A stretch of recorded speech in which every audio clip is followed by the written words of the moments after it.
नमस्कार दोस्तों, स्वागत है आपका मोटिवेशन राकेश के YouTube चैनल पर। मेरे सभी प्यारे दोस्तों को जय श्री कृष्णा।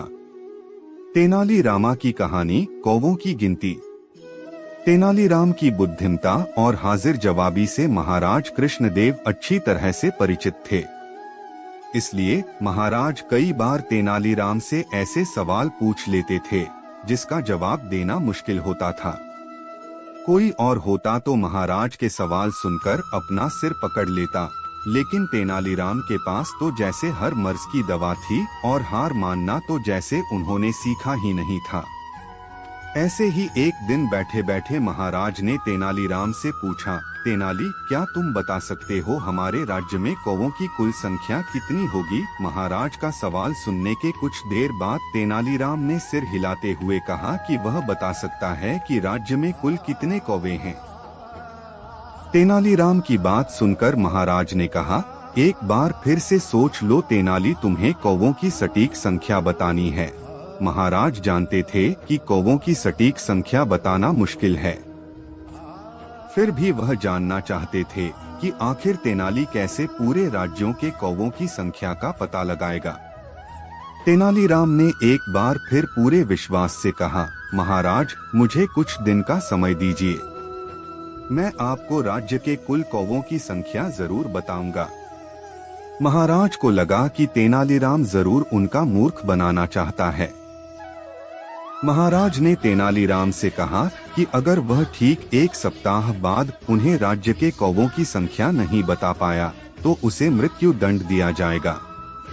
महाराज की बात सुनकर तेनालीराम ने दोबारा विश्वास से कहा, निश्चिंत रहिए महाराज, आपको आपके प्रश्न का सटीक उत्तर अगले हफ्ते तक मिल जाएगा।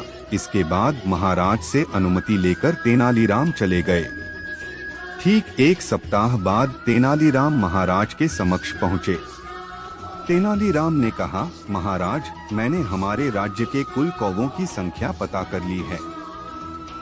हमारे राज्य में कुल 2,20,021 कौवे हैं। तेनालीराम का जवाब सुनकर महाराज हैरान हो गए और कहने लगे कि क्या सच में उनके राज्य में कौवों की संख्या इतनी है? महाराज को आश्चर्यचकित देखकर तेनालीराम ने कहा, महाराज, अगर आपको मेरी बातों पर विश्वास नहीं है तो आप किसी और से गिनवा सकते हैं। महाराज ने कहा, अगर कौवों की गिनती कम ज्यादा हुई तो क्या तुम मृत्युदंड के लिए तैयार हो? महाराज की बात सुनकर तेनालीराम ने कहा, मुझे पूरा विश्वास है कि हमारे राज्य में कौवों की संख्या 2,20,021 ही है। अगर इनमें से कुछ कम ज्यादा हुआ तो जरूर कुछ कौवे राज्य से बाहर अपने रिश्तेदारों के यहाँ गए होंगे या फिर कुछ कौवे राज्य में अपने रिश्तेदार कौवों के पास आए होंगे।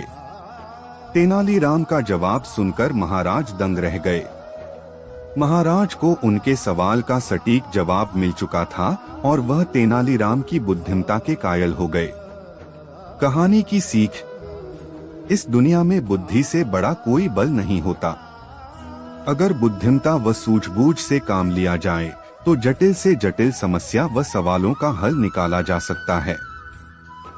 आपसे मेरी प्रार्थना है कि मुझे मोटिवेट करने के लिए वीडियो को लाइक करें, शेयर करें, सब्सक्राइब जरूर करें दोस्तों, और कमेंट में जय श्री राम जरूर लिखें।